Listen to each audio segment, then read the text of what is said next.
مثلا اسمه مرحبا يسون نزوف لون الزات المغرب السنة زوف لون أرواهي البوساقية تديت تمدي تجات مثل مازال أول يتكمل أفتواغي تقدران أو السنة ذي فرنسا إمي مازال أول التوقت أفلاس ومازال ردود الأفعال كسقان استعرفت أتمثل تجي إمي إيروميا نقدشن بس الحرفا إن كان حرف الفرافاكي وتنتجرا ونخدم القوانين الجديدة والسنة فانت سوف القوانين باش أكينين الحبسن الفرافاكي إنه هني تقارن تسمنون يسلسل السيرين ويسلسل العراق نيجي سبعة مقرات دونك فان أتسفان القوانين الجديدة مكتوبة ما يتمثلون الصف حقي خدمن ثلاث وقت نظام دي جهة الحومة نباري قرن السندني دينا نغان سنة سين مداني سمطوث وقديم بورغاز وحفصن عطفن 7 يمدان لي زافير كينا تيمسالنا كي كدورنا كدي فرنسا نكونيم الجزائريين اوني كونسيرني ديريكتومون خاطر ساير كوميونيتيهم قراتينا غورنا دي فرنسا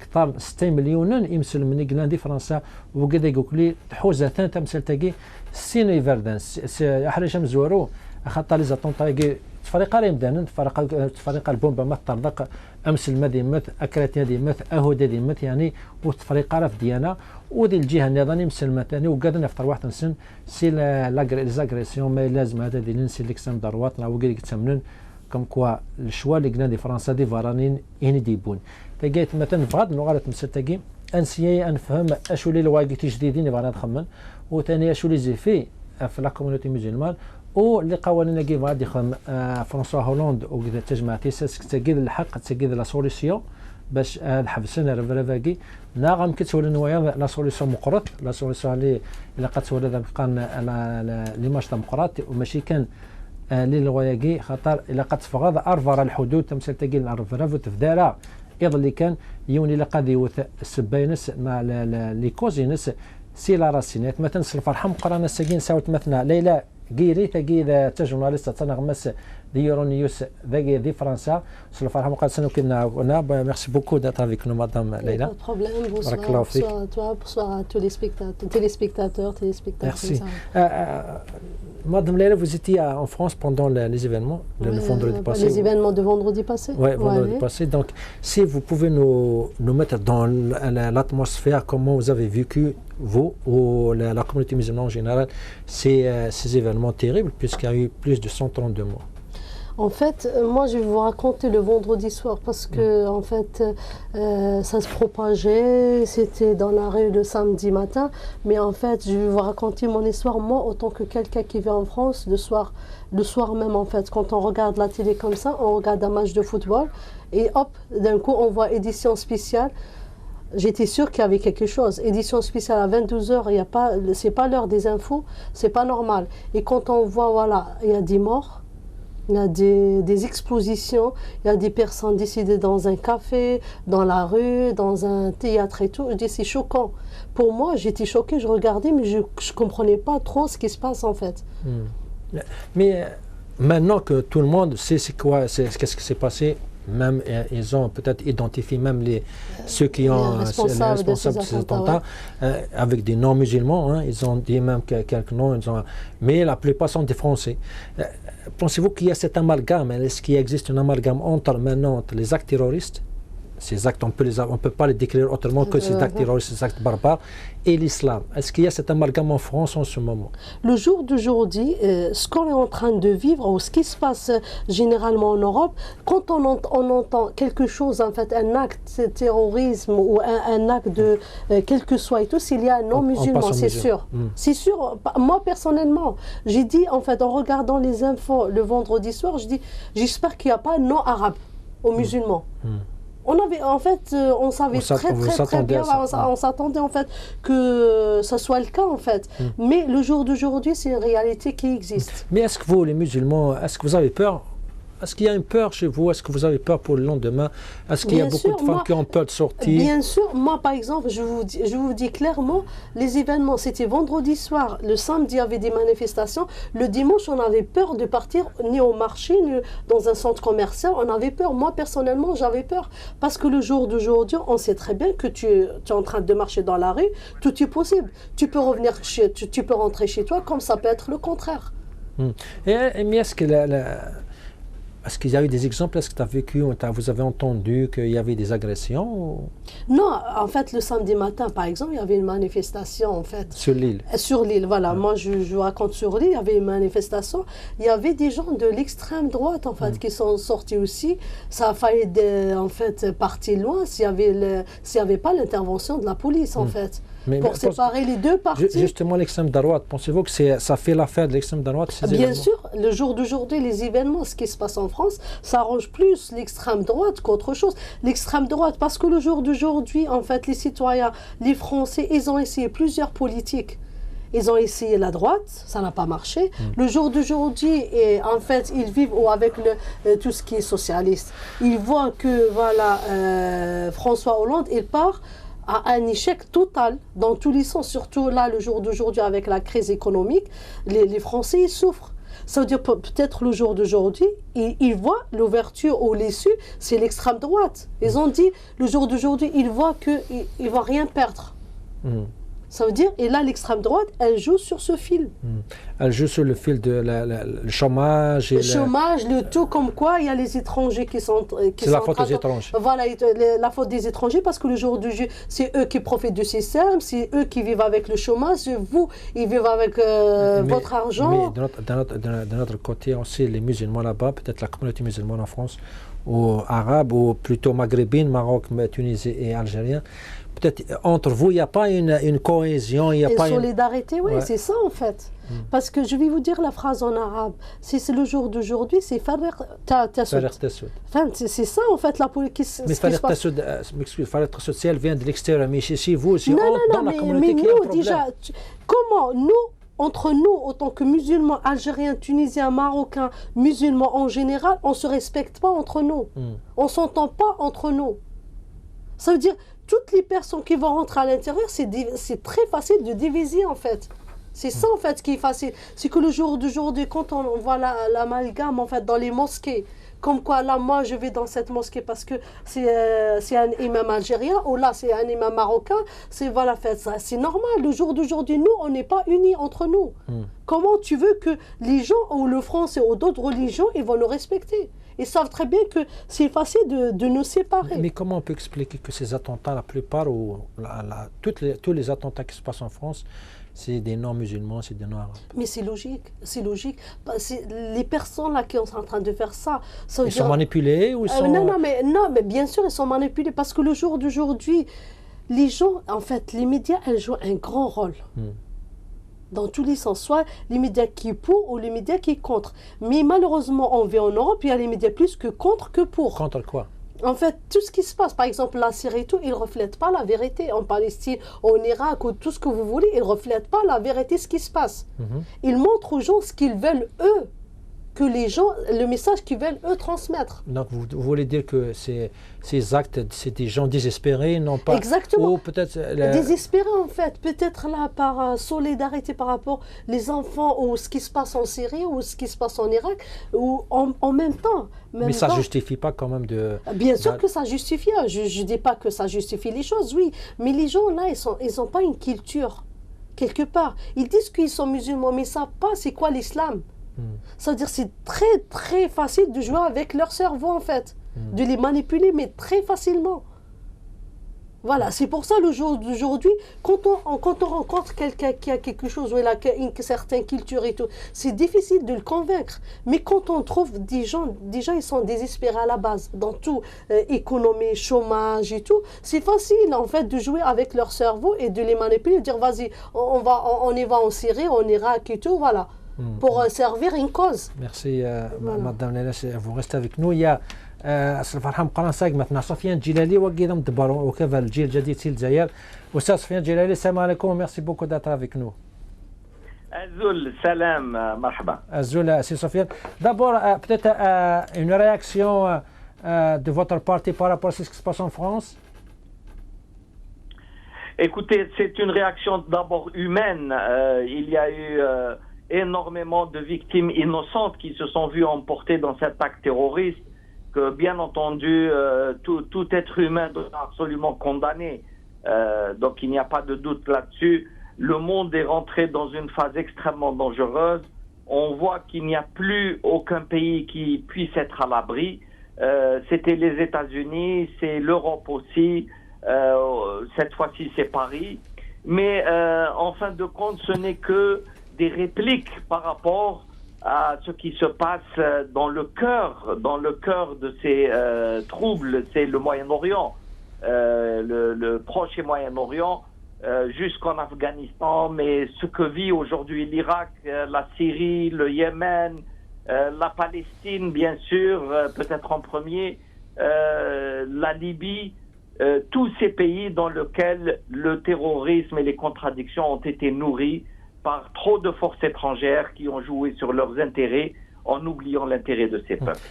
Peut-être, monsieur Sofiane, avant de passer aux conséquences, aux répercussions de cet acte terroriste à Paris, peut-être, est-ce que vous pouvez commenter ce qu'un des responsables politiques ici en Angleterre a dit, que c'est pas juste, c'est vrai que c'est un acte terroriste, qu'on pleure, on est triste par rapport à ce qui s'est passé, aux morts, aux victimes, mais il ne faut pas oublier qu'il y a d'autres victimes ailleurs qui sont en train de mourir en ce moment et que personne n'en parle. Bien sûr, il parle de la Syrie, de l'Irak, de l'Afrique centrale, de Burma, toutes ces régions. Il y a beaucoup de morts chaque jour, mais personne n'en parle, il n'y a pas autant de publicité pour ces victimes. Absolument, c'est pour ça qu'il y a cette injustice fondamentale. Pourquoi pour certains, le monde entier se mobilise, mais pour d'autres qui meurent dans le silence absolu? Ça, c'est un scandale à l'évidence, et c'est pour ça qu'il est très difficile aujourd'hui d'expliquer au peuple que un acte terroriste est en soi porteur de destruction, de malheur, et qu'il faut condamner. Bien sûr que beaucoup de peuples ne comprennent pas s'il y avait une condamnation pour les uns et pas pour les autres. Or, ceux qui meurent le plus, c'est à l'évidence les peuples des pays les plus pauvres, parmi les pays arabes, bien sûr, trop nombreux, parmi les pays musulmans, mais aussi les pays d'Afrique et ailleurs, malheureusement, comme vous avez cité, Burma et d'autres pays où presque personne n'en parle. On peut en rajouter aussi toutes les erreurs collatérales, comme maintenant c'est désigné, c'est-à-dire que les puissances, pour défendre leurs propres intérêts, se permettent de tuer par dizaines des âmes innocentes et des civils, mais personne ne les pleure, ces personnes-là. Aujourd'hui, la France a été atteinte en plein cœur et elle prend conscience probablement de ce que peut signifier ces morts violentes. On espère tellement que le monde retrouve un peu de sagesse et que le sens de l'humanité prenne le dessus sur le sens des intérêts. Justement, cette injustice, ce deux poids deux mesures des victimes, est-ce que ça peut causer, ça peut donner raison à quelques fous, à quelques malades pour agir ainsi? Est-ce que dans leur tête, ça justifie des actes horribles qu'ils viennent de commettre à Paris? Non, encore une fois, il ne faut absolument pas justifier des actes de terrorisme. Il faut absolument les condamner là où ils sont. C'était le cas de tout récemment de l'avion russe qui a été abattu au Sinaï. C'est le cas quelques jours seulement à Beyrouth où il y a eu plus d'une centaine de gens morts par cette violence terroriste. Non, il ne faut surtout pas succomber à une forme de vengeance ou de haine ou de justification morbide. Les êtres humains sont tous des créatures de Dieu. Nous sommes tous, quelle que soit la couleur ou quelle que soit la religion, nous sommes tous des créatures et la vie doit être sacrée partout. Maintenant, lorsqu'il y a des problèmes politiques, il faut les affronter politiquement.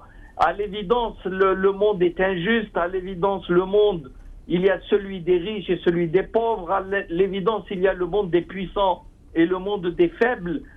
Mais on ne peut pas rééquilibrer tout ça en condamnant la mort des uns et en applaudissant la mort des autres. Absolument. Peut-être que vous avez mis un doigt sur un sujet, un truc, c'est comme quoi quand il y a un problème politique, il faut le régler politiquement. Maintenant, le problème du terrorisme international que tous les pays sont en train de vivre, sont en train de payer le prix.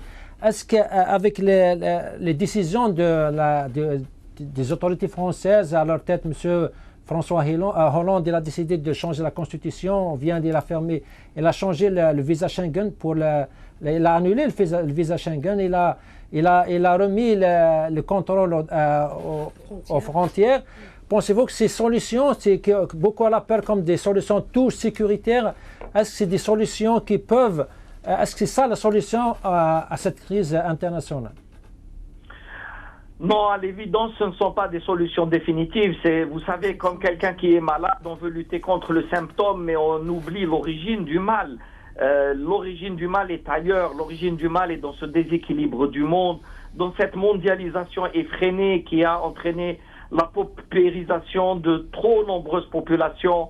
C'est cette prédation généralisée, surtout de gros intérêts qui s'attaquent par exemple aux richesses des autres pays, sans prendre en considération ni les populations locales, ni leur intérêt à long terme, ni leur environnement, ni leur santé, etc. Ce sont ces injustices accumulées à l'échelle mondiale. C'est aussi cette compétition effrénée entre les grands empires, où chaque empire veut s'étendre, veut devenir plus influent, veut préserver ses intérêts à lui seul.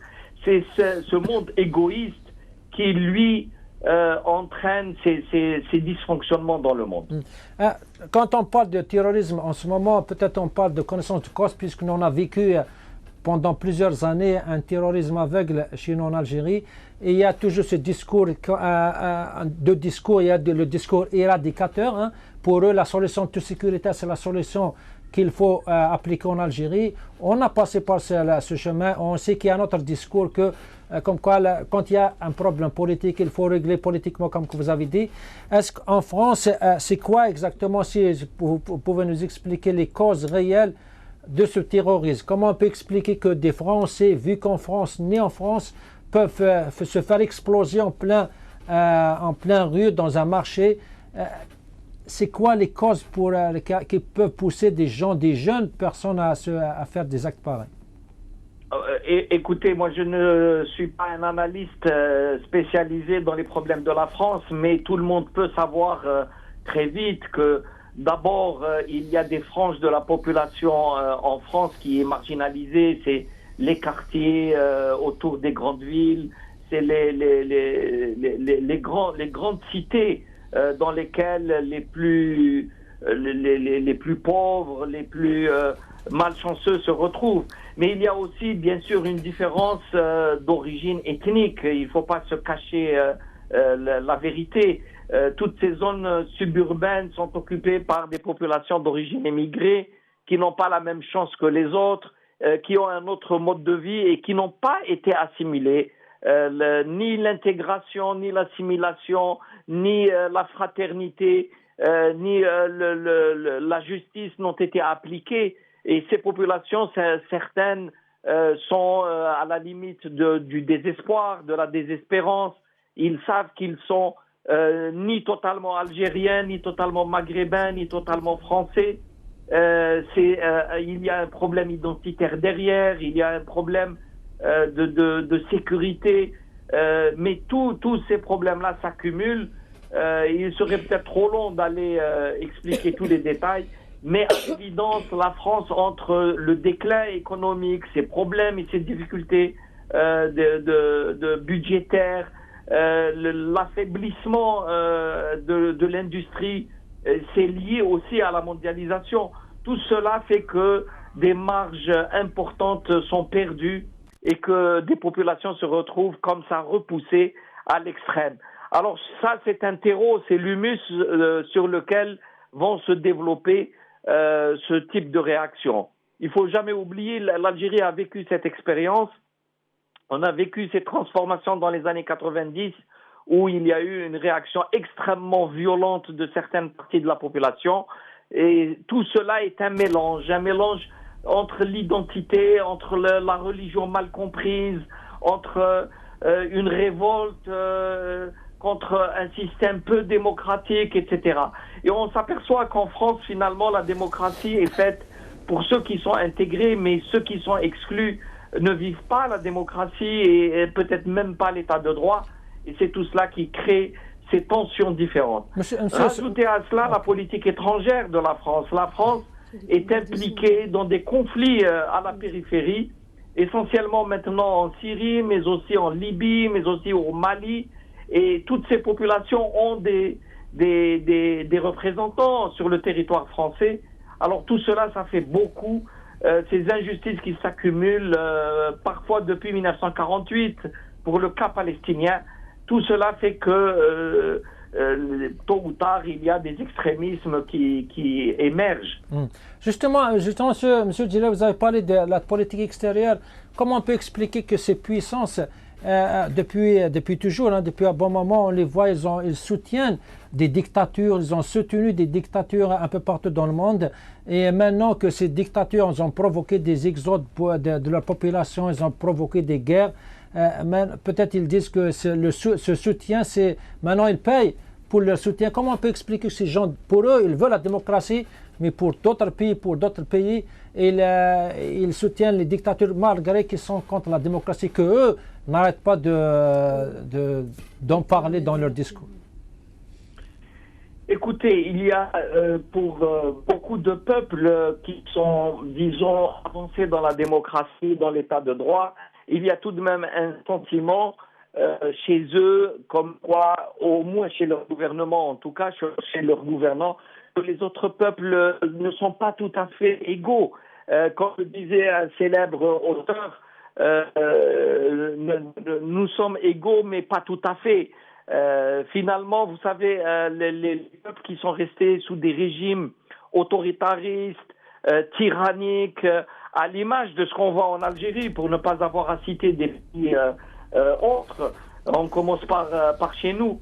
À l'évidence, les grandes démocraties utilisent les régimes pour le bienfait de leur peuple. Le problème de la France, ce n'est pas le peuple algérien, c'est le peuple français. Ça, il faut le comprendre.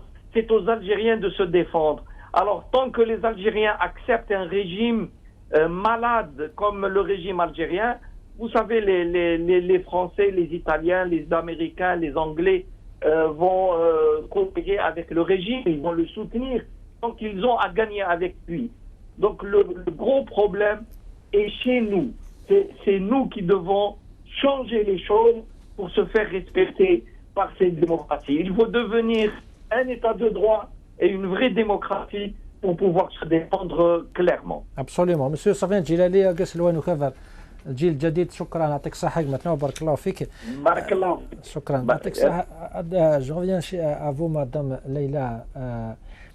Il vient de citer ce problème identitaire. Est-ce que vous sentez que, puisque vous vivez en France, est-ce que c'est vrai un problème identitaire entre les communautés musulmanes et les autres? Est-ce que vous vous sentez étrangère chez vous en France? Est-ce que les Français vous faites sentir comme que vous n'êtes pas chez vous? Mon cas, peut-être, elle est différente. Parce que moi, je ne suis pas née en France. C'est-à-dire, je n'ai pas ce problème. Moi, je suis née en Algérie, j'ai grandi en Algérie. C'est-à-dire, le problème, ça ne se pose même pas. Moi, je suis musulmane arabe. Ce que je vis dans un pays étranger qui est le cas, ce n'est pas mon pays. C'est-à-dire, je suis obligée de m'intégrer. Mais le cas de d'autres personnes, je vais vous parler de ça. Les personnes immigrées, en fait, nées en France, de parents immigrés, nés en France, ça, ils sont entre deux feux. Ils sont ni algériens ni français. Parce que s'ils se considèrent comme algériens et rentrent en Algérie, ils ne sont pas algériens. S'ils restent en France, là, les Français, ils ne les considèrent jamais comme des vrais Français. Donc c'est difficile de s'intégrer. Voilà, c'est pour ça, le jour d'aujourd'hui, c'est facile de jouer avec ces personnes-là, en fait. De les manipuler facilement. Parce qu'ils n'ont pas d'orientation. Ils n'ont pas d'identité, en fait, claire. Ils disent quand il y a des manifestations en Algérie, nous on est des Algériens. Quand il y a des trucs, si on parle au jour d'aujourd'hui, après les événements en fait de vendredi, il y avait tout le monde. Si on voit sur les réseaux sociaux en fait ce qui se passe, si tout le monde a mis sur sa page Facebook le drapeau français. Mais sur ça aussi, on n'est pas d'accord. Il y avait des discours pour, il y avait des discours contre.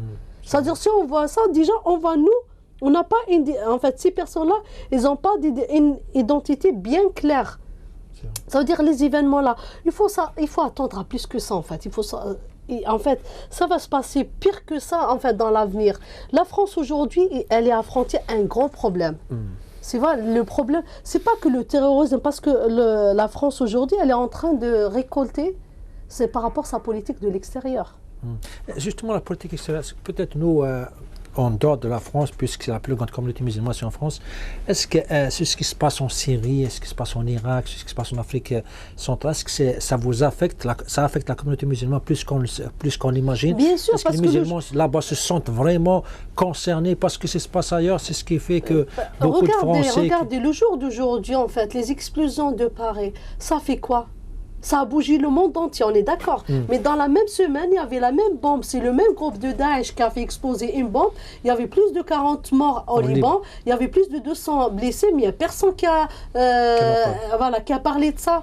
Ou peut-être ils ont parlé, mais c'est comme ça. C'est de passage. Mais ça n'a pas fait l'effet qu'a fait ce qui s'est passé à Paris.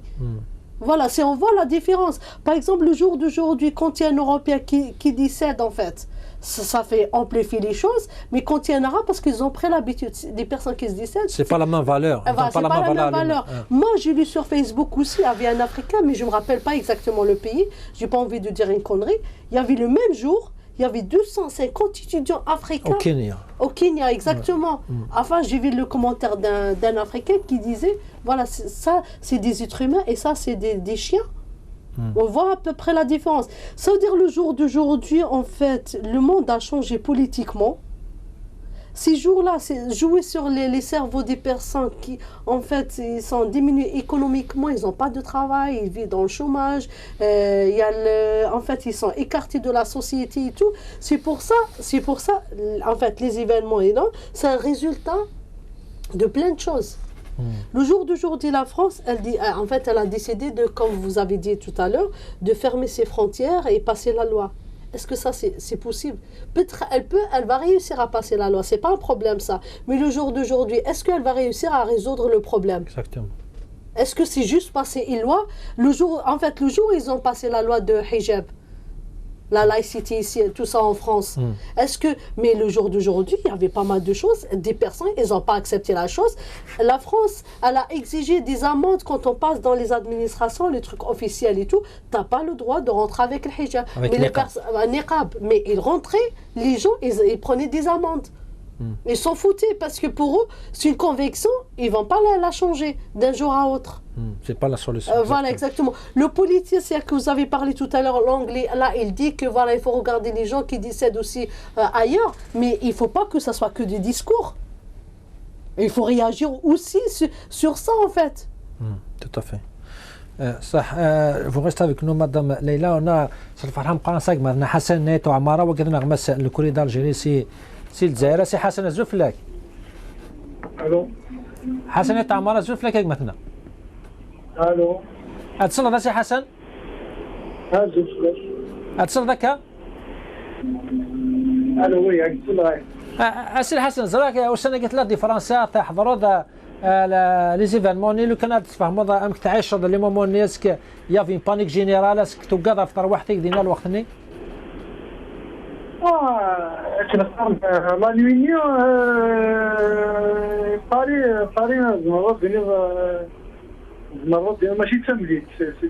c'est un pays, tu vois, donc c'est tellement vaste, c'est tellement grand qu'il y a.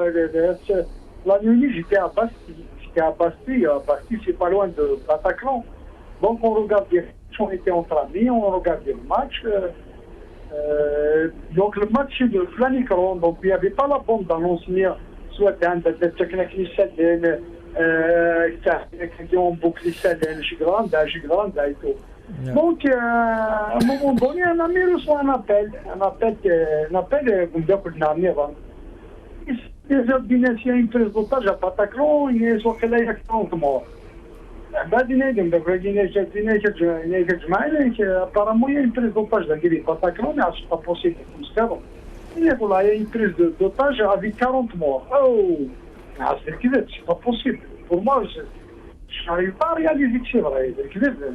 C'est moi qui ai renvoyé. Après, on reçoit, après,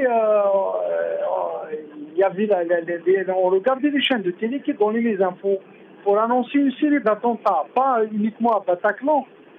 بعد après, tu vois, le Rachid Sawad, le Wadi Fadisi, le Wadi Oualwa. Mais à Bastille, au moment même des attentats, on n'arrivait pas à réaliser l'ampleur. C'est-à-dire les gens étaient un petit peu, n'arrivaient pas à réaliser Rominala. Pour nous, c'était resté. Il y a une prise d'otage, le Bataclan, la Tsaïn. Pour nous, c'est une chose inimaginable à Paris. La panique, وزلالة كلمات وزلالة صدينا ما كنا أكيوزيون يوزيتو وغلالة باسكو مازال تيفاني الحمادي مازال وصمصالة تيفان باش تغلير شغل شوكي يعني ما عرفتش ذاك تقارن تصوالي على تيلي pour nous c'est pas sérieux c'est pas سي حسن ادنو غير على لي كونسيكونس انا تصدي هضرنا ثلاث مسال تاكي ثرا داين للدوي مازال شويه للدوي بصح ثرا الهضريون في تمثال تاكي لي سوليسيون يخدم لي زوتوريتي فرونسيز تصدي قام ثرا سي ان ديسكور ايراديكاتور خدمن لو تو سيكوريتي القوانين سنا كل ثرا باش بول ذا قارونسن وكذا الحلول باش نحبسن التيروريزم كي نعضو حنا تسترقن سوريا البومبات نسن اسكان كشيني توارد سورتو بالك سن لا كومونيتي الاوروبيان دي فرونسيز نا لا كومونيتي ميزيلمان اسك تشيني تحوصل وكذا الحلول اسي حسن اسك تحوصل وكذا الحلول يعني وكذا ذا فريد باش نحبسن التيروريزم كي Bon, avec le carme, ma conception des choses, normalement, l'intérêt de l'Ouanen, l'intérêt il va pour ça, des attentats, que l'État, quel que soit l'État républicain, qui est là pour la défense, la sauvegarde, dans l'objectif, dans l'essence même d'un État républicain, c'est pour protéger la liberté individuelle, les libertés individuelles et collectives, la liberté de conscience, les droits de l'homme, tout ça. Normalement, l'État doit civil. Que l'État va civil, qu'elle soit un État français, l'État l'Angleterre, l'Allemagne, l'Algérie, qui est une république aussi, l'Égypte, machin. Les formes d'extrémisme, il faut prévenir, il faut justement tout faire pour éviter, lutter contre toute forme d'extrémisme, de radicalisme, la radicalisation dans les mouvements radicaux, même les extrémités numériques, les extrémités numériques, c'est les motards. Peut-être en France, la dernière fois, récemment, il y avait un étudiant de la mouvance gauche qui a été tué par les militants de l'extrême droite, les skinheads. En Russie, on n'en parle pas. La Russie, c'est quotidiennement, ça se passe des choses comme ça. Donc, pour moi, le Français devait civil contre un certain fondamentalisme. Il utilise les mosquées, les prachniers radicaux, les prachniers, parce que même si pas pour l'islam de France. Il y a un islam de France, il y a un islam, l'islam médian, normalement. L'islam médian, même je suis contre l'islam de France, l'islam de l'Arabie Saoudite, l'islam de l'Afrique du Sud, l'islam de la Slovénie, l'islam des Bahamas, l'islam du Mali. Normalement, quand il y a un islam, normalement, l'islam est partout. Donc, pour que la religion c'est l'islam de tolérance, l'islam qui accepte l'autre, l'islam qui accepte la différence. Normalement, il doit sévir justement pour permettre à cet islam, à cette religion justement d'être celle qui tolère la différence, qui œuvre pour la coexistence.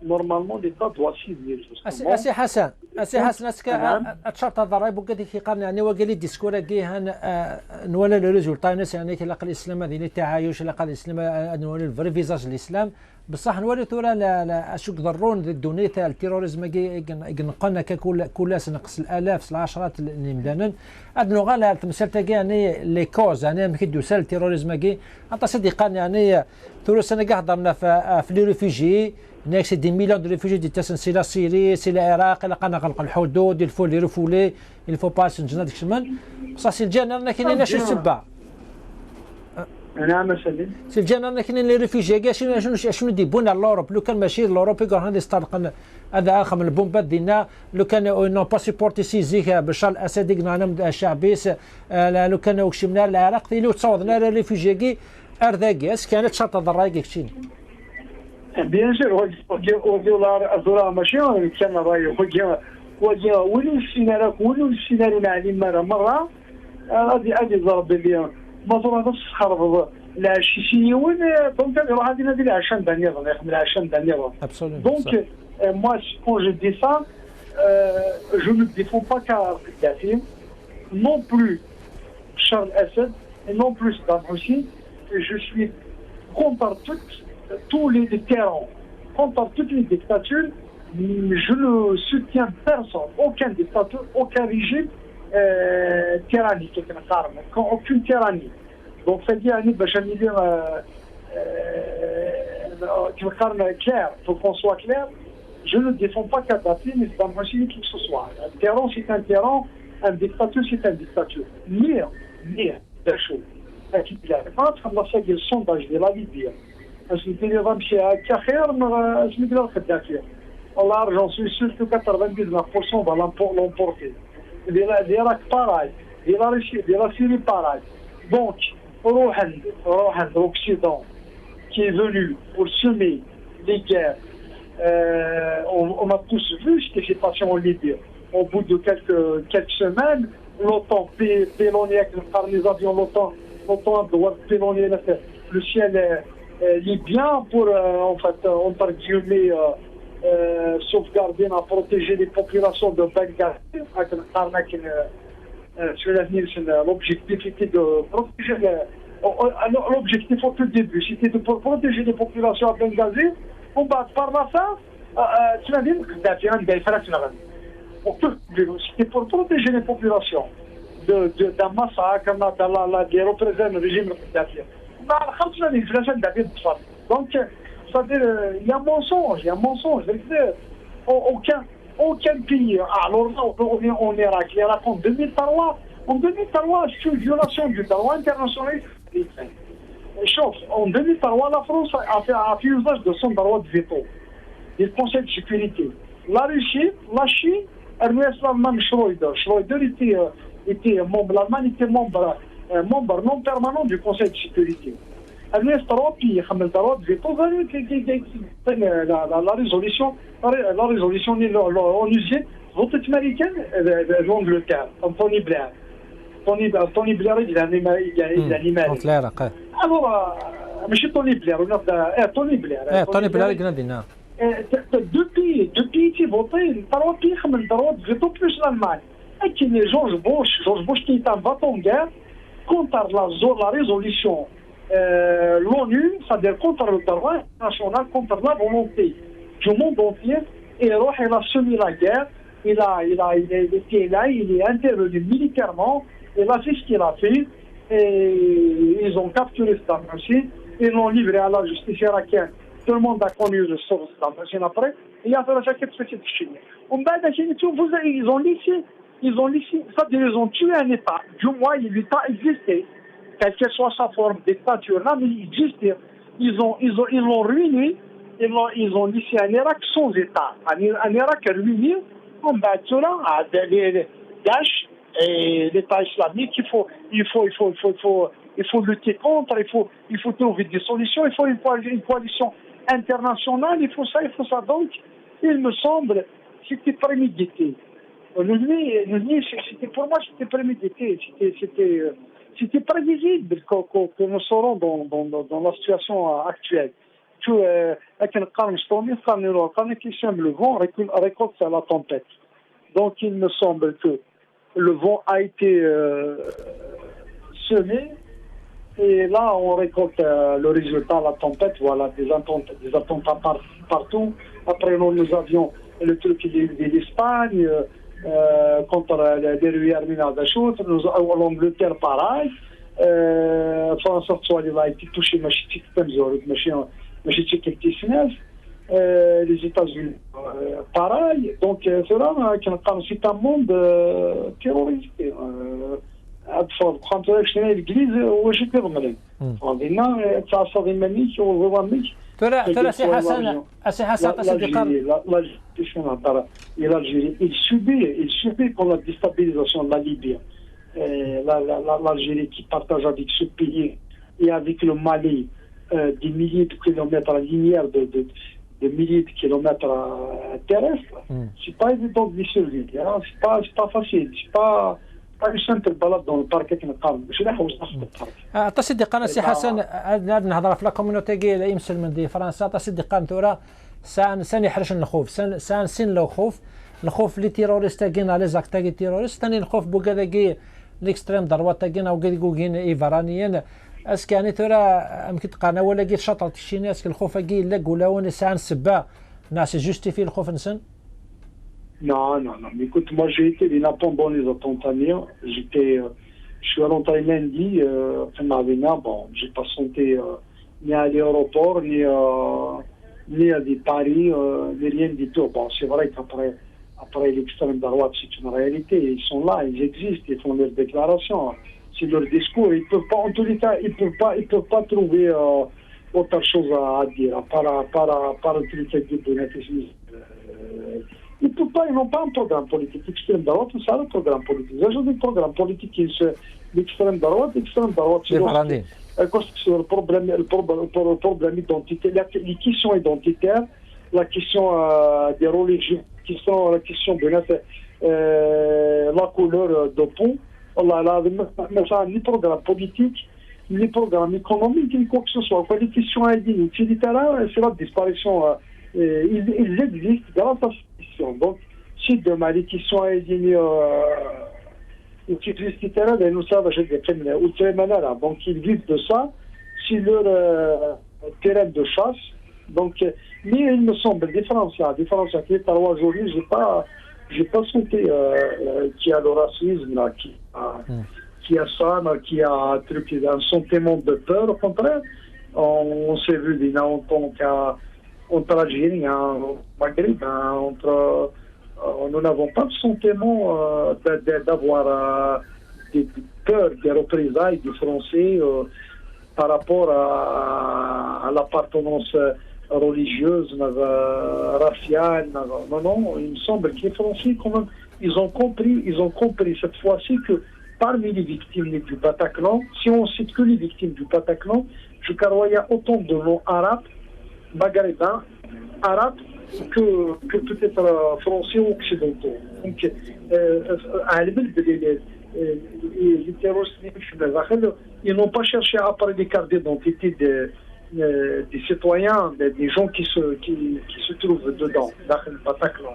Donc, Mitterrand, les balles, les femmes, dans ce sens, les femmes, يسميو حسن ويسميو جاك ويسميو الموهوب صح حسن يعطيك الصحة حسن صح حسن استنيت وعمار وكذا نغمس الكل نرجع كنا يعطيك الصحة وتنميتك مثلا بارك الله فيك. Je reviens à vous, Madame Leila. Il vient de dire un truc comme quoi les Français commencent à comprendre que finalement ces actes terroristes ne représentent pas la communauté musulmane. Est-ce que vous avez cette impression que maintenant il y a cette reconnaissance ou cette générale de la population, peut-être la majorité, je ne parle pas de tous, puisqu'il y a toujours l'extrême droite, mais la majorité comprend comme quoi il ne faut pas faire l'amalgame entre l'islam et les musulmans plutôt, les actes terroristes. Je ne sais pas en fait, là cette fois-ci en fait le discours des médias est un peu différent par rapport aux autres fois en fait. Oui, je ne sais pas, est-ce qu'ils ont reçu en fait des instructions du haut en fait, il ne faut pas polémiquer les choses en fait pour ne pas enflammer les choses encore. Est-ce que vous avez remarqué d'abord, peut-être quand ils ont cité les noms des terroristes, ils ont dit que c'est des Français, mais ils n'ont pas dit leur origine. On a remarqué, après ils ont expliqué que c'est des Français, mais qui vivent en Belgique. C'est tout. Voilà, exactement. Et tout, voilà. Ils ont dit que, les premiers temps, en fait, ils ont dit qu'ils ont trouvé un passeport syrien, mais depuis ce jour-là, ils ont plus cité en fait les nationalités des personnes. Les origines, oui. Oui, mais est-ce que c'est voulu ou pas voulu, ça on ne sait pas. Parce que c'est une politique, elle est un peu vaste et compliquée, on ne peut pas comprendre ça. Mais il y a une chose sûre, c'est qu'il y a 2 points. Le jour d'aujourd'hui, si la France, elle décide de passer la loi, de fermer les frontières et tout, et refouler en fait les migrants.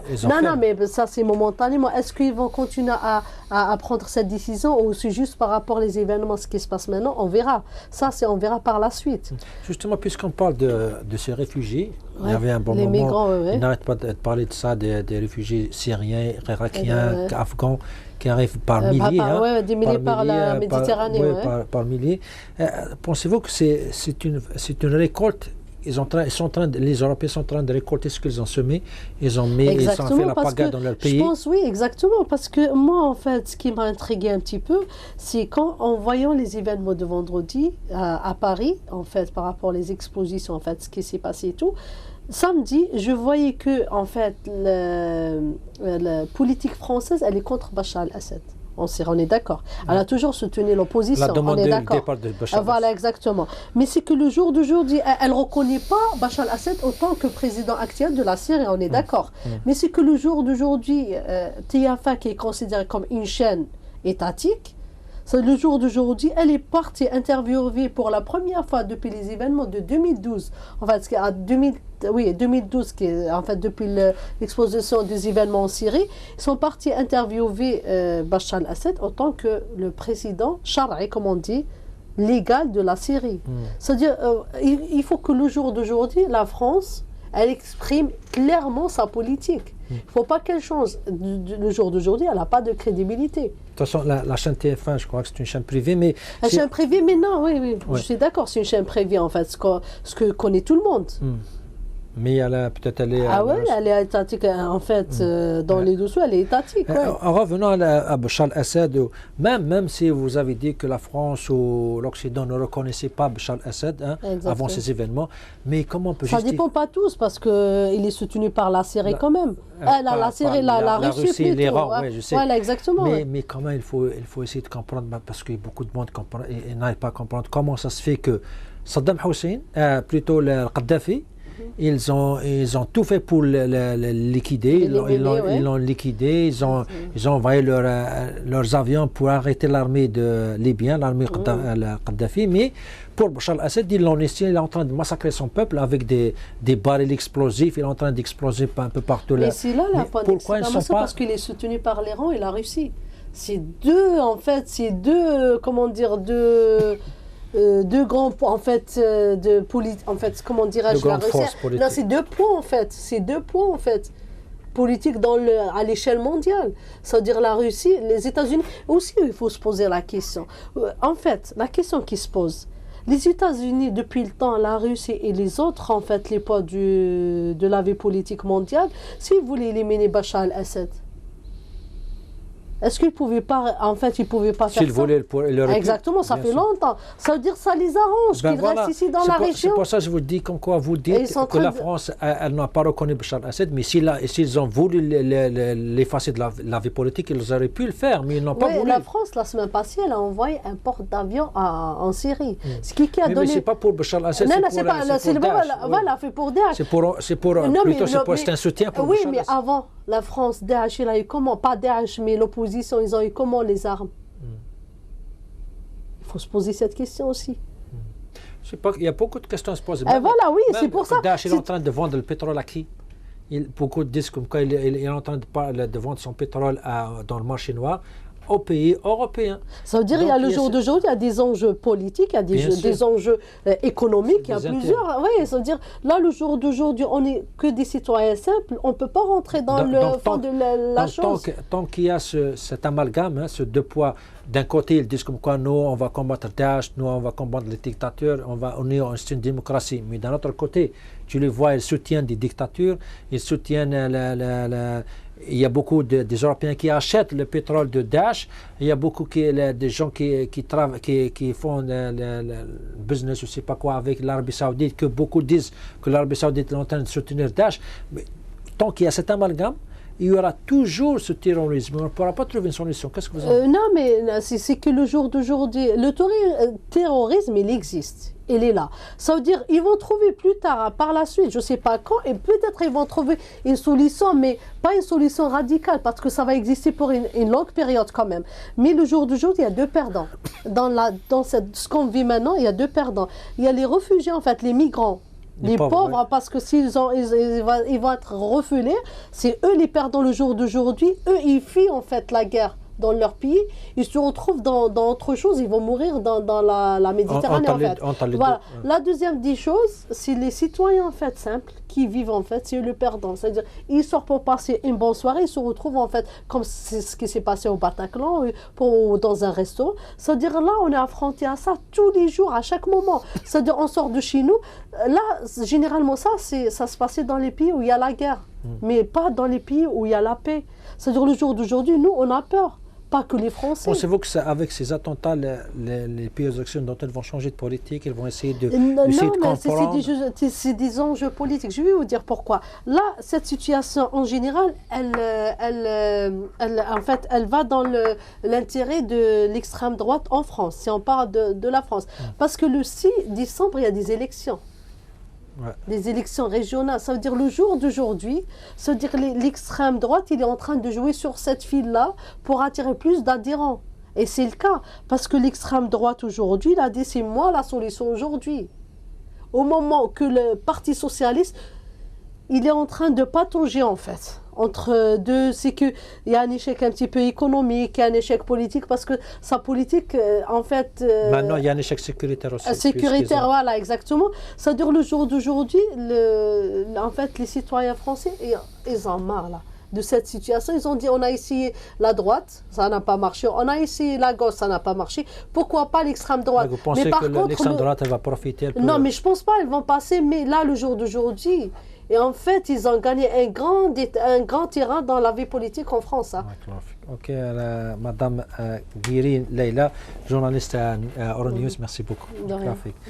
مثلا استماع لقدرتها قرا بوهي البوسكاش كراتس مثلا سفيان جلالي وقاس لو كفن جيل جديد سيل زاير واش كراتس مثلا حسنة عمارة وكذا نغمس لكوري دال جيلي سيل زاير واش كراولت مثلا ليلى قيري تجيت نغمس تخدم دي يورونيوس كنشكرها كون مثلا استماع مثلا كنا ودينا ومن بعد ذاك شويه نشرا ديس جمال بن شنوف وقينا اللي يقيموا كذون توب 3 عندي هضره في تمثيل تاكين فرنسا يوت مكيتولا توب 3 ومن بعد دون مغورنا دي اول تليلي اول دوانون رايض راينون ادفكم كون تمغنون تسولم وهذا هضر تمثيل تاكين فرنسا مكتواليم لي زوكسيدونتو كيك تعاونن لي ديكتاتورا كي تعاونن تيمورا عند ولاش الديمقراطي اسك وكذا كي الزمار اداوي شوال نكثر ناغي لاقتم ولا قد فهمتكم كوا الحل نسد الامن سني لا قادر الامن ريت مورا نيرنا ودي نعطيكم الصحه قم لنا ربي السلام عليكم.